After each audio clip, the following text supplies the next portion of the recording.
Assalamu alaikum, this is Umar Kamal from my biryani selling point in I8 Markaz, and with third part of customer relationship management. In second part we finished at the concept of greetings and politeness and its importance in our life and dealings, and being a customer, having a customer or being a customer, or the role of greetings and politeness in your daily life. पहले number पे मैं एक बहुत ज़्यादा important बात कहना चाहता हूँ. My videos, my vlogs are for the humanity. It's not for Muslims, it's not for any religion, it's for the entire मखलूक, the entire humanity and people of the world, for the entire globe.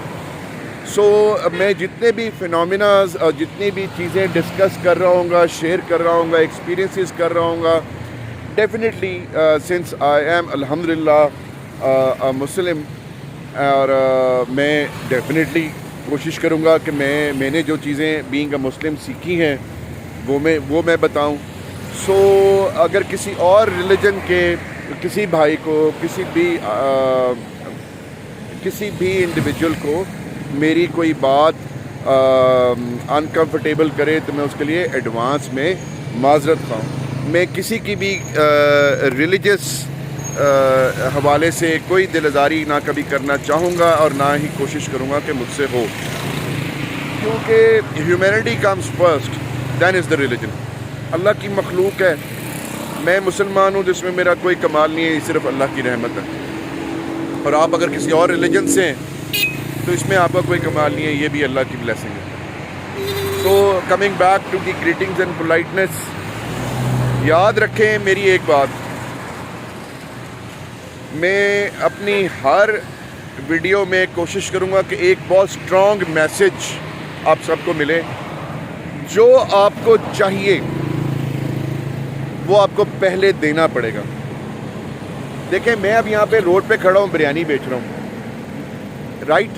मैं चाहता हूँ जब मेरे पास कोई भी customer आए, कोई भी इंडिविजुअल आए, वो भले मुझसे बिरयानी ले, भले मुझसे बिरयानी का रेट पूछे या मुझसे कोई बात करे, तो वो बड़े अच्छे तरीके से मुझे मिले और पोलाइटली मिले, मेरे से इज़्ज़त से बात करे, एक सही डिसेंट तरीके से मेरे से बात करे, पोलाइटली, राइट.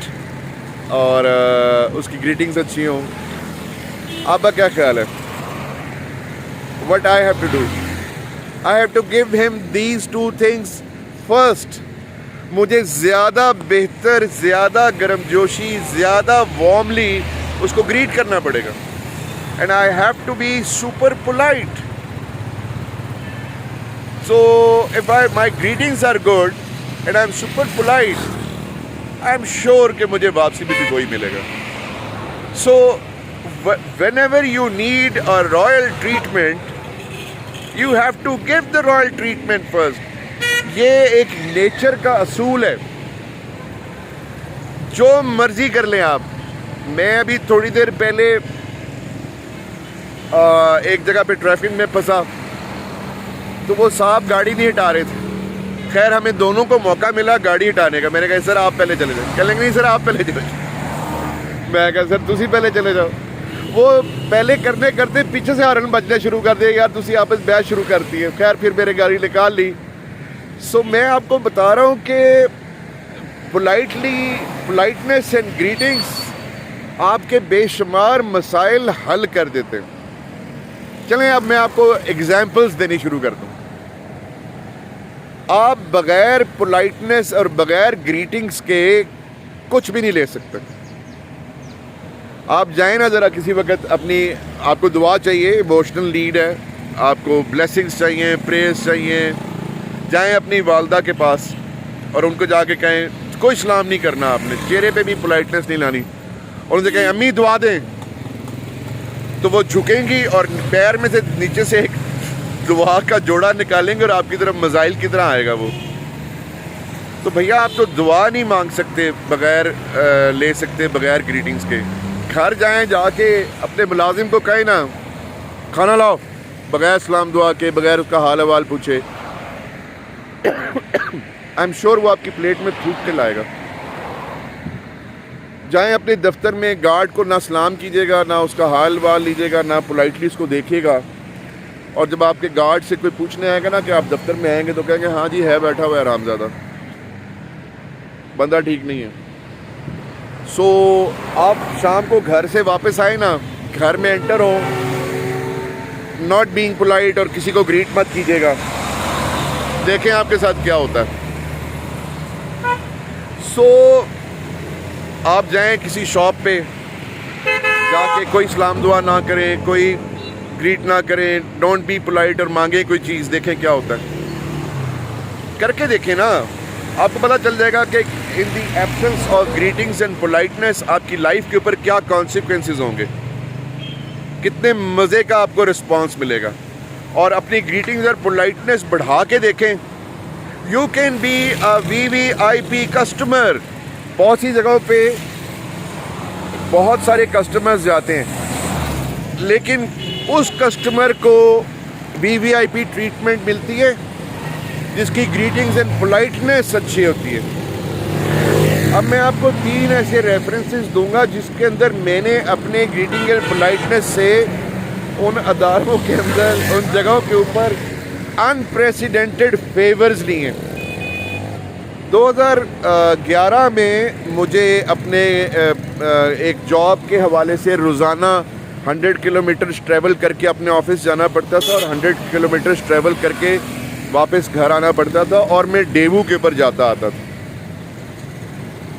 बहुत सारी और जो बस सर्विसेज हैं वो कहीं भी रोक लेती हैं, लेकिन डेवू का एक टर्मिनल होता है। Terminal, everybody who lives in Pakistan and has travel through Daewoo, उनको पता होगा कि डेवू की बस सर्विस के ऊपर ट्रैवल करने के ऊपर भी उनके अपने रूल्स रेगुलेशन हैं। उन सारे रूल्स रेगुलेशंस की मैंने धज्जियाँ उड़ाई हुई हैं। शुरू के पहले महीने में तो डेफिनेटली मुझे कोई फेवर्स नहीं मिलती थी, और उसके बाद जब फेवर्स मिलनी शुरू हुई, मैं घर से निकलते हुए फ़ोन कर देता था कि यार 5 मिनट लेट हूँ, रोक लो ज़रा बस। मेरी एक फ़िक्स टाइम वाली बस पे जाना होता था क्योंकि ऑफिस पहुँचना होता था। तो वो क्या करते थे, वो बंदा एक तो मेरी टिकट निकाल के रखता था और दूसरा ड्राइवर कहता तू वॉशरूम चला जा, आ रहा है बंदा। 5 मिनट 10 मिनट लेट करा लेता होता था। और उसके बाद कई दफ़ा ऐसा भी हुआ है कि टर्मिनल से बस निकल गई हुई है, मेरी टिकट हो गई हुई थी और मैं टर्मिनल से बस निकलने के बाद भी उसके अंदर बैठा हूँ बेशुमार दफ़ा। फिर मतलब मैं उसको कह देता था कि यार बहुत थका हुआ हूँ, 7 वाली सीट ना देना किसी को। वो नहीं देते थे 7 वाली सीट, मैं 2 सीटों में बैठ के आता था। तो ये सारे मज़े किए हुए। अच्छा, उसके बाद फिर PIA में, जब मैं जिन दिनों में मैं ट्रेनिंग्स कराता था और बहुत ज़्यादा ट्रैवल करता था कराची जाते वक्त, इसी तरह मैंने वो क्योंकि फ्रीक्वेंट ट्रैवलिंग करता था, बहुत सारे केबिन क्रू मुझे जानता था, तो मैंने उनसे कहा यार आज खाना नहीं खाना, तुम लोग जो खाना लाए हुए मुझे उसमें से खाना खाना। तो मैंने वो अपने फ्रूट चाट और दही भल्ले लाए हुए थे, मैंने उनके साथ बैठ के खाए थे उनके एरिया के अंदर जाके। और इसी तरह फिर वापसी पे एक दफ़ा मेरा फ़ोन जो है वो टर्मिनल में रह गया था, तो मैंने केबिन क्रू को कहा कि मेरा टर्मिनल में फ़ोन रह गया, और जहाज़ टैक्सी पे आ गया हुआ था। उसने जाके पायलट को बताया, पायलट ने जहाज़ रोका, वहाँ पे ASF की टीम आई, वो गई जाके टर्मिनल से मेरा फ़ोन लेकर, आधा घंटा जहाज़ रुका था, खुदा की कसम आपको बता रहा हूँ। सो फिर मैं एक जहाँ जिस स्टोर से ग्रॉसरी करता हूँ, मेरे कभी ये नहीं सोचा कि मेरी जेब में पैसे कितने हैं। मैंने जो लेना होता है ले लेता हूँ, कभी पैसे कम हो जाए वो मुझसे पूछते भी नहीं हैं कि सर ये तो बकाया पैसे रह गए। उनको पता है पैसे कहीं नहीं जाते, आ जाएंगे। और ये सब कैसे मुमकिन हुआ? ये सब सिर्फ ग्रीटिंग्स एंड पोलाइटनेस की वजह से मुमकिन हुआ। मैं और बेशुमार रेस्टोरेंट में भी जाता रहा हूँ, बेशुमार मैंने प्रिविलेजेस एंजॉय किए हुए और कर रहा हूँ still. The only reason is greeting and politeness. So इसके बगैर ज़िंदगी गुजारना पॉसिबल नहीं है। आप कुछ भी नहीं कर सकते। आप जाए ना, ज़रा जाके एक दुकानदार से कहें ओए अंडे दे दे, वो देखे कहाँ देता है फिर आपको अंडा। सो मतलब I hope you can understand. मतलब ये देखें, अभी वो वहाँ पे एक बाइकिया खड़ा हुआ आपको नज़र आ रहा होगा, मैं इसके बाद जाऊंगा, जाके अस्सलाम वालेकुम रहमतुल्लाह बात करूंगा, प्यार से ग्रीट करूंगा, यार मैंने फ़लानी जगह जाना है, वो अपने ग्रेड बताएगा, मैं उसको बताऊंगा, हो सकता है वो कम कर दे। मैं अभी उसको यहाँ से आवाज़ देता हूँ, ओए फ़लानी जगह जाना है, जाएगा? उसने जाना भी होगा तो नहीं जाएगा। See the difference, right? अच्छा, फिर आप ये देखें कि आपकी ज़िंदगी में बेशुमार, आपकी फैमिली में, फ्रेंड्स में, ऑफिस में बहुत सारे इश्यूज़ के ऊपर कॉन्फ्लिक्ट हुआ होगा। अगर आप पोलाइट रहे होंगे और आपने ग्रीटिंग्स की होंगी तो उसका कोई ना कोई विन विन सिचुएशन निकाला होगा। जिधर आपने टेम्परमेंट लूज़ किया होगा फारग, वो जो इशू नहीं भी होना होगा ना, वो हो गया होगा। और जितने आपने इशू ज़िंदगी में रिजॉल्व किए होंगे वो सिर्फ ग्रीटिंग एंड पोलाइटनेस की वजह से। जाके आप बहुत गर्मजोशी से अपने किसी बहुत ज़्यादा लड़ाई कर हुई हुई दोस्त, किसी भी इंडिविजुअल से मिल लेना, तो जाके जब आप हाथ मिला लेते हैं, गले मिल लेते हैं, तो आधा तो लड़ाई और आधी जो डिफरेंस है वो तो वहीं ख़त्म हो जाता है। और जहाँ नहीं है वहाँ जाके आप सलाम दुआ ना लें, डोंट बी पोलाइट, देखें वहाँ पे अगर मिसअंडरस्टैंडिंग नहीं तो वो भी क्रिएट हो जाएगी। सो ये कॉन्सेप्ट जो ग्रीटिंग एंड पोलाइटनेस का है, ये आपकी लाइफ की डिसाइड करता है कि किस तरफ जा रही है। पीसफुल होगी, ब्लेसफुल होगी, हैप्पीनेस होगी या स्ट्रेसफुल होगी। It depends on you. आप अपनी लाइफ में से स्ट्रेस और हैप्पीनेस की मिकदार को, स्ट्रेस को बढ़ाना चाहते हैं तो अपनी ग्रीटिंग्स और पोलाइटनेस को कम कर दें। हैप्पीनेस को बढ़ाना चाहते हैं तो ग्रीटिंग्स और पोलाइटनेस को बढ़ा लें। जो चीज़ आप करना चाहते हैं वो आपके हाथ में है। आप बाहर निकलते हैं घर से, मतलब आप फैमिली के अंदर भी सुबह उठ के नाश्ता मांगे ना बगैर पोलाइटली और बगैर ग्रीटिंग्स के, देखें क्या मिलता है आपको। करके देखें ज़रा, मज़ा ना आए तो पैसे वापस। अपने मुलाजिम के साथ करके देखें, देखिएगा आपको किस तरह का खाना मिलता है। आपको यू डोंट नो, वो ही माइट बी और she might be spitting in your food. So greeting and politeness is a phenomena which can change your life. The level of enjoyness depends on your greetings and politeness. You want to enjoy your life, you want to be more happy in your life, just increase the frequency of greetings and politeness in your daily life.